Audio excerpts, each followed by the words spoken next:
Hey, this is Tanya Oliver with Mental Health Through Fitness. And if you really want to learn how to level up your life, you should be listening to the Time to Shine podcast with my good friend, Scott Ferguson. Time to Shine today, Varsity Squad. It is Scott Ferguson, and we are episode 144 with my great friend, Tanya Oliver from the Best Version of Me Academy, the BVOM Academy. Entirely a person that lives life with a passion to help others, a total go-giver. Again, I'm stoked for this interview because she went through a lot of adversity. She came from a family lineage of addicts and how she pushed through, powered through, leveled up, and now continues to pay it forward and help others do the same. So without further ado, here's my really good friend, Tanya Oliver. Let's level up.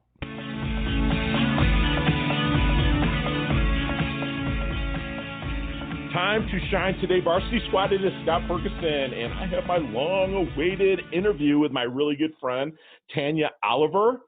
She has the Mental Health Through Fitness, and then she has kind of a subsidiary to that, which is going to be called Best Version of Me, or BVOM. All her information is going to be in the show notes. Tanya is somebody that I respect a ton. She's all about herself with helping herself level up, but then she's also a go-giver. She gives till it hurts so good, like we like to say here at Time to Shine today. She came from a lineage of addicts. She struggled with addiction, mental health, and suicidal thoughts. She was a liability to herself and others until she chose differently. For the last 17 years, she's generated all of her energy on learning, creating, and teaching. What she needed to liberate herself from her own self-imprisonment is the BVOM, which I cannot wait to dig in, and look at that smile over there. So the BVOM Academy was born. She created it and needed and wanted a course geared towards teaching others how to become mentally, physically, nutritionally, and strong as fuck. Yeah. So they can look, feel, and be their best self. And Tanya, thank you so much. It's been a long time coming. I can't contain my excitement. You're here. So if you could you please be so kind as to introduce yourself to Time to Shine Today Squad. But first, what's your favorite color and why? My favorite color, for those of you who cannot see me, is red. If you can see her, you can see she's got this beautiful red hair. She's a beautiful woman. So if you're watching on our YouTube channel, she's fantastic. So red it is. And why red? I feel like, your hair, your nails, colors are just an expression of what you want to project out into the world. And I feel like red is just like a fierce, fiery, let's go, like the way that I feel with red. So I just feel like it's like a fierceness, and there's just so much that energy that I want to project out. So I just feel like it's a nice way to not be obnoxious, but still be loud. Right. With self-expression. Loud and proud with that self-expression. Yeah. I love it. Some people will take red as she's got a red streak and she's aggressive and stuff like that. But that is 100,000 trillion% not my friend Tanya. So, Tanya, let's get to the origins. I'm sure you have that red streak if you need to be. I can too. But you struggled with a lot of different things. You said kind of mental health, addiction, suicidal thoughts. Can we get into origins on that, how you parlayed that up into being a go-giver and wanting to help others level up? Absolutely, yeah. And thank you for having me on the show. I'm so grateful to be here, and for everybody listening. I really appreciate your time.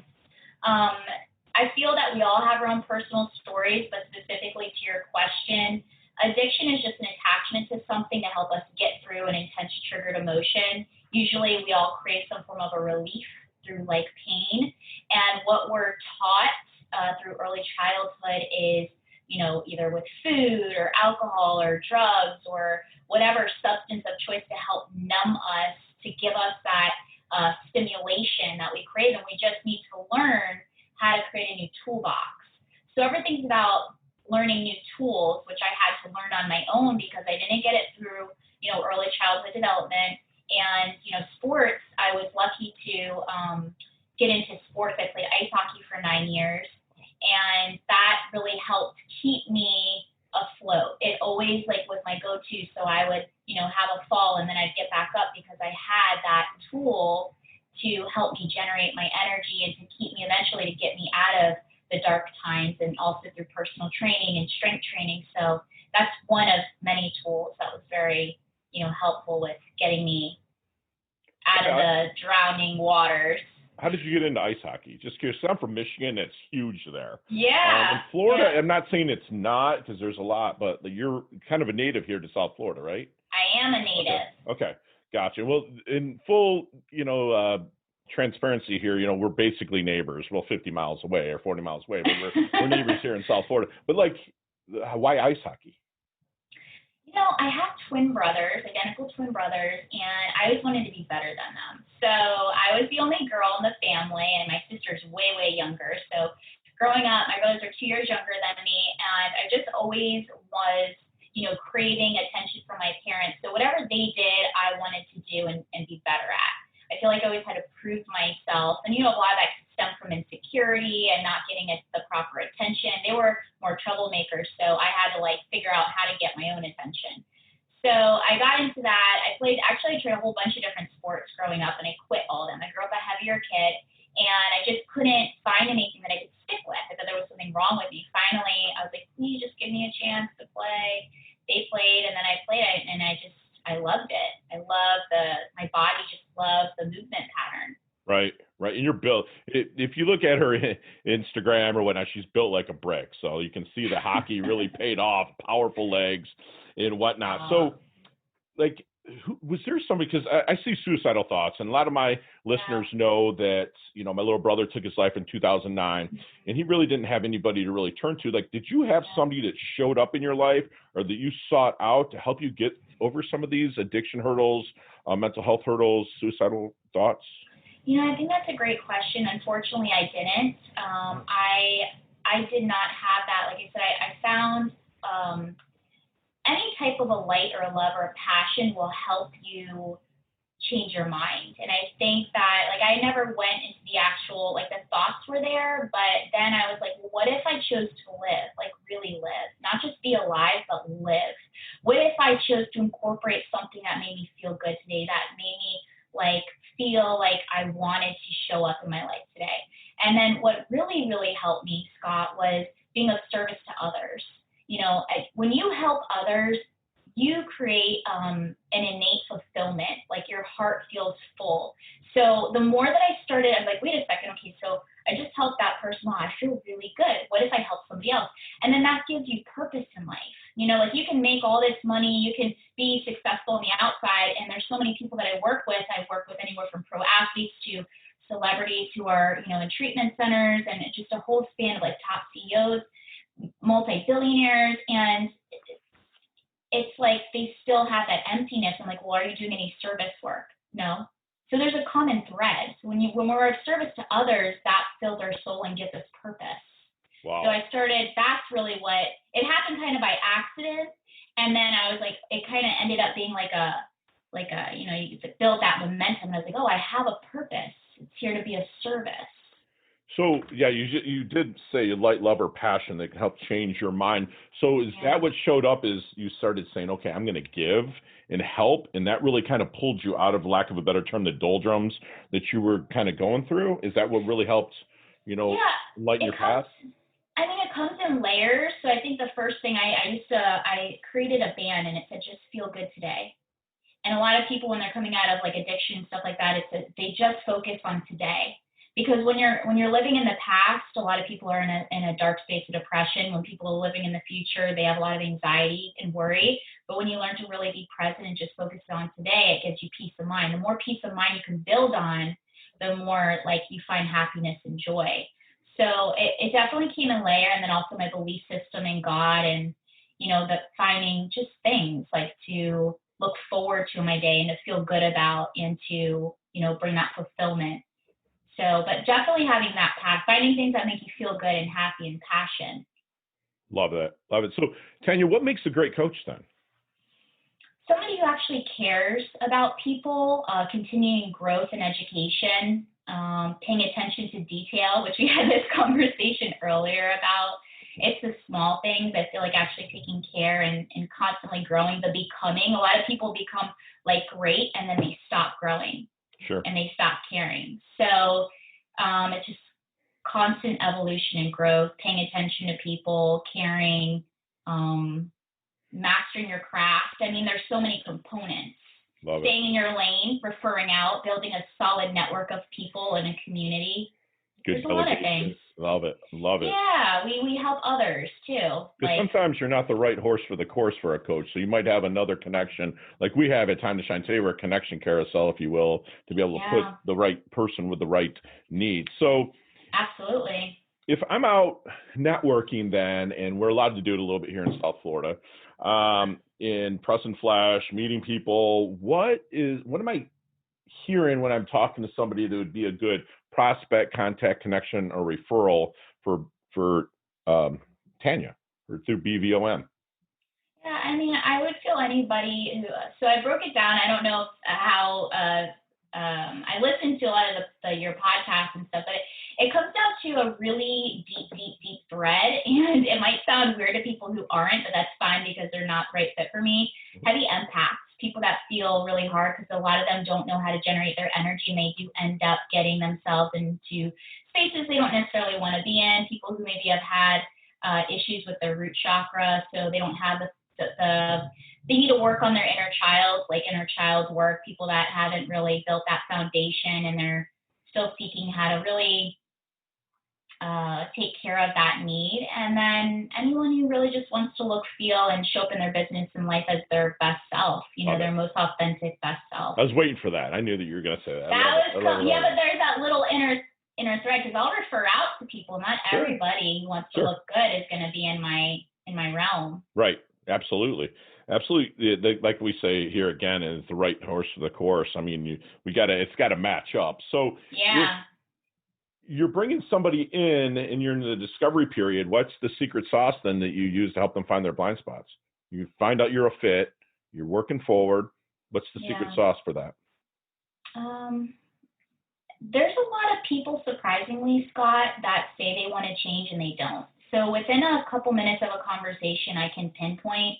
This is what I mean about empaths. Like, you have to combine your intuition with also words, because a word means nothing without the energy behind it. I'm very, very big on being intentional, deliberate, and purposeful for what we say and what we do. And so if I can tell right away that some people either aren't ready for change, they're scared of change, or they really don't want to change and they're there for the wrong reason. So when I ask certain questions, I'm able to tell right away. So you really wholeheartedly from your soul have to truly want to change and be able to go through the pain in order to find that liberation and freedom and growth. Love it. I love that. So if you listen to a couple of my shows, which I really appreciate that you've did, so is there, when you're starting to work with somebody, is there any good question that you wish they would ask you but never do as you're getting started?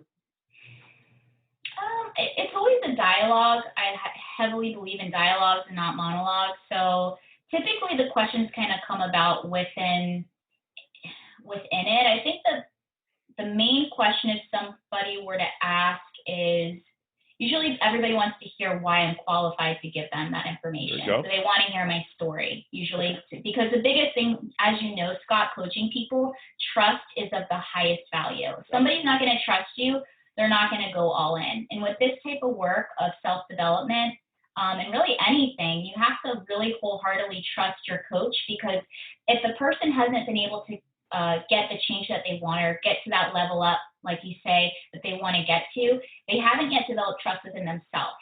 So if you don't trust yourself, at least trust that you've made the right decision to hire the right person. And that's where you got to kind of gain that combination of like your gut instinct with like also logic or reasoning or whatever you need to do. Love that. Like you gotta, once you get started, and my clients know, is that there's protocol and there's the process. I mean, we kind of get through the discovery and it's just like, okay, you gotta trust me because I'm going to get there. Just like me, I have two coaches, a mindset coach and basically a life coach. And I put all of my trust in them, because they know how to push my buttons. They know how to, make me tick. So that's fantastic you said that. So, then about the DeLorean and getting in with Marty McFly. And let's go back to the 22-year-old Tanya. And what kind of knowledge nuggets are you going to drop on her to help her maybe shorten the learning curve, level up at that age? Yeah. So the biggest thing that I've had to, that I would say to my 22-year-old self is, and it's one of my mentors with speaking is Lisa Nichols. And she said something so profound the other day. She said, you have to be willing to die, like your ideas, your thought process, to let those go. In yoga, we call that a segment of like Shavasana, where a side of you dies so that you can have a reawakening and a rebirth. And that's where we want to hold on to thoughts, ideas, and patterns through attachment. We can even be addicted to old emotions and patterns.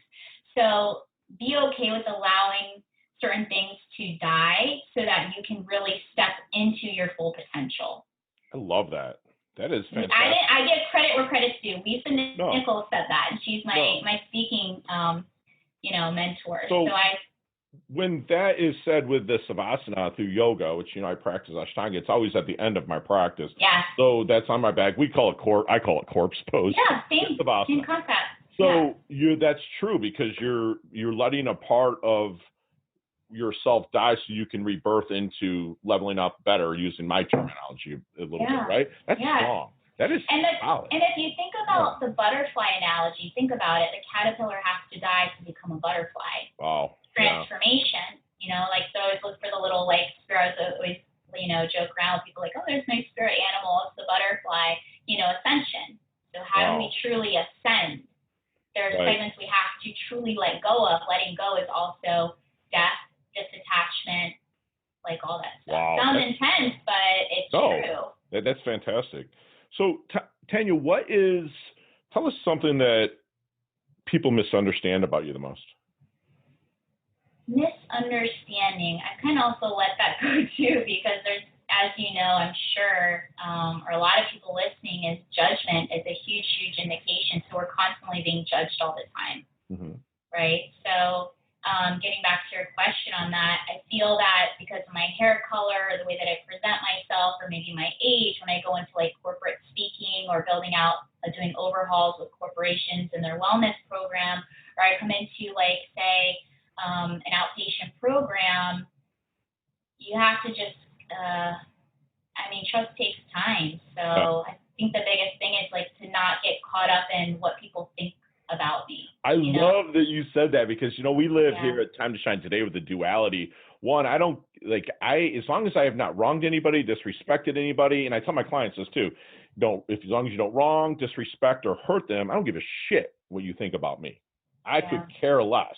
With the duality of that is I'm going to help as many people along the way as possible. You just have to stay focused on that. Why am I here? Why am I showing up? And just keep all your energy geared towards that, because that was something that held me back for so long. And I know that's something that you usually ask in here. What's something that holds you back?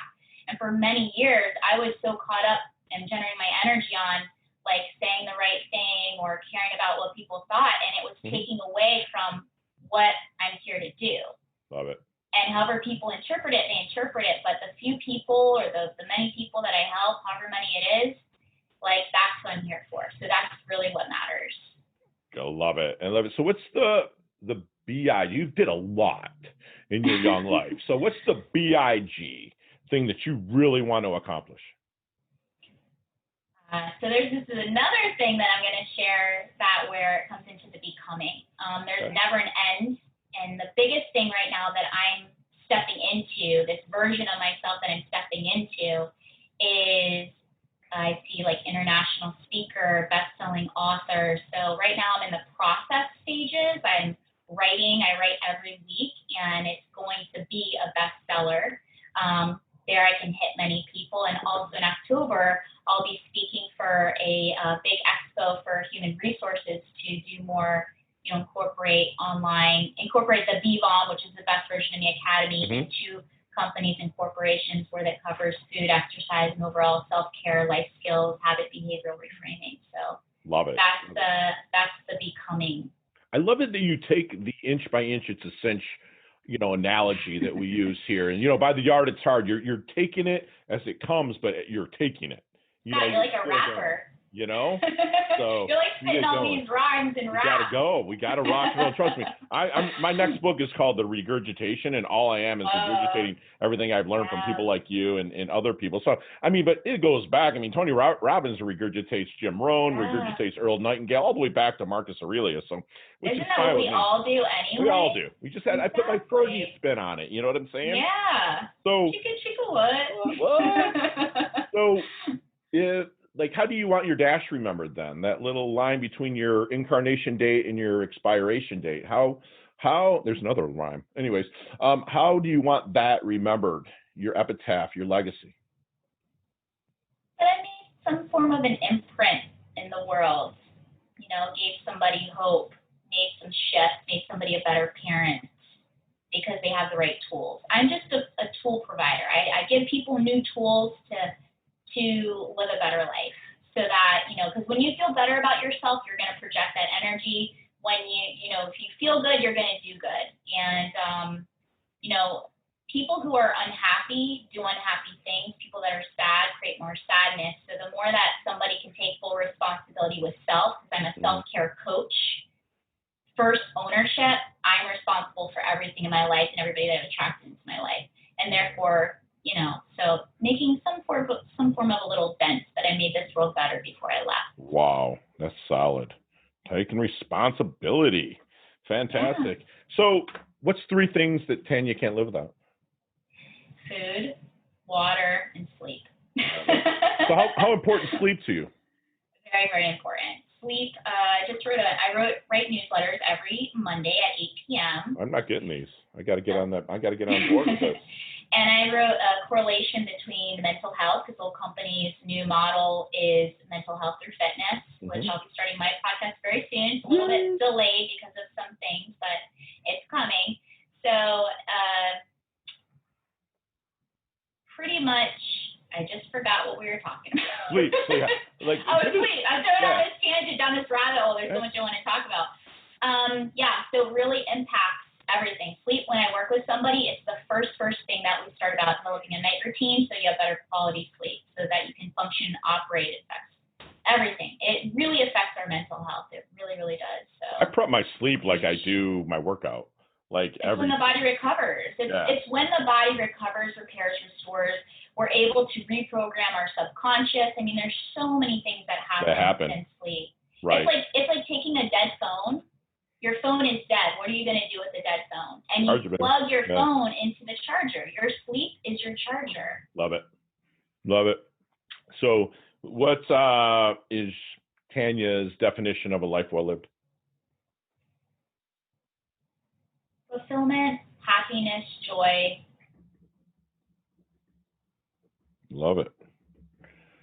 Beautiful. So and that can mean different things to different people. It does. It does. Like we talked about exercise the other day, right? What makes my body feel good you might be like, this is boring. This is boring. I'm not doing this, you know. But then for me, I'll go salsa dancing or rollerblading, and somebody's like, oh, I'm not doing that. I'm gonna go do, you know, kickboxing or whatever fulfills you. Well, we'll have that salsa dance off. I'm ready to rock, girlfriend. Let's go. All right, so we're going to. As we wind things down here a little bit, Tanya, we got a leveling up lightning round. So we got 5 or 6 questions. You got 5 seconds to answer them. No explanations. You ready to rock? Okay, so just a quick answer, like a bam. Bam. No explanation. Like paintball. That's it. Bam, bam. Okay. What's the best leveling up advice you've ever received? Just do it. Love it. Share one of your personal habits that contributes to your success. Exercise. Love it. So, not the book you're reading now, not the book you're writing, not the flavor of the month. What's that one book? If I'm in the doldrums and you're like, Fergie, read this. It'll level you up. Like mine's The Traveler's Gift by Angie Andrews or The Go-Giver by Bob Berg. What's that book? Conversations with God. Love it. Okay. I don't know. Who writes it? Do you know? There's 3 people in dialogue. I have it on audiobook. I'll pick it up. But it's not, it's Neil Donald Walsh. Okay. Read by Edward Ashner and Ellen or something. It's not anything that you would think about. It's not religion. It's just about understanding, you know, especially if you're interested in developing that relationship with your highest self. Got it. Yeah. I'll put that in the show notes, folks. What's your most commonly used emoji? The purple heart. The purple heart. Because I love people. I'm always sending purple hearts. Or the salsa dancing one. Okay. All right. I send a little salsa dance. You've probably gotten a couple. I've gotten a couple from you. All right. So physically, not mentally, wisdom-wise, but physically, what age would you stay if you could for the rest of your life? I love aging. Okay. Fair enough. So Hollywood or sports star? Hollywood superstar, sports, or a sports star? Whatever gains the most traffic. I'm a sports star guy. I'll forget Hollywood. Favorite charity and or organization you like to give your time and or money to? Boys and Girls Club. Beautiful. And last question, what's the best decade of music? 60s, 70s, 80s, or 90s? 80s. I'm an 80s baby. Big hair, don't care. Love that. Grew up in the 80s myself. Tanya, how can we find you? Right now, everything's being rebuilt, so I would say just email me till everything's up and remodeled. We're going under construction, so it's Tanya at mental health through fitness wellness.com. So mhtfwellness.com. Love it. I will put that all in the show notes. Tanya, leave us with one last knowledge nugget you want us to take with us, internalize, and take action on.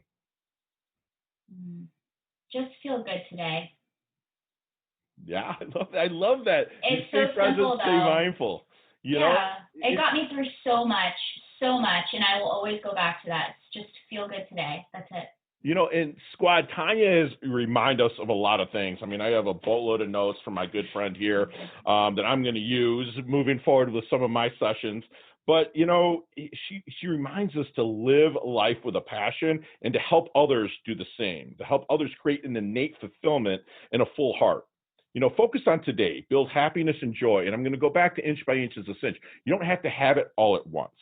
You know, live today. That's what she said. Be happy today. Okay. She's a coach that cares. She's a coach for growth and a coach for communication. She's intentional, deliberate, and purposeful with her words, which you could see that as it came out. She reminds us that, you know, each day kind of like a part of us will die, but it's just setting the stage for a rebirth into something great. So stay present, stay connected, and always level up and progress. So she reminds us also to take responsibility. And we at Time to Shine today always say the actual meaning of the word is in the word responsibility, which is the ability to respond. So just take responsibility for all your actions and live your life with fulfillment, happiness, and joy. And that's what my good friend Tanya does. And I'm so happy and humbled that you came on. You're leveling up your health, you're leveling up your wealth. And I am so, so grateful for you. You're part of our Time to Shine today. Varsity Squad, you can't go anywhere. Thank you so much. You're welcome. Talk soon, Tanya. Bye. Hey, thanks so much for listening to this episode of Time to Shine Today podcast. Proudly brought to you by Sutter & Nugent Real Estate Excellence, who can be reached at 561-249-7266 and online at www.sutterandnugent.com. If you are a business owner or professional who would like to be interviewed on Time to Shine Today, please visit timetoshinetoday.com/guest. If you like this episode, please subscribe on Apple Podcasts, Google Podcasts, Stitcher, Spotify, iHeartRadio, or wherever you get your podcasts. There's a link in the show notes to our website. Also there, you will see our recommended resources. We hope that you will support our show by supporting them. If you like what you've been listening to, it'd be great if you could just give us a 5-star rating and tell your friends how to subscribe while you're at it. I'm your host, Scott Ferguson, and until next time, let's level up. It's our time to shine.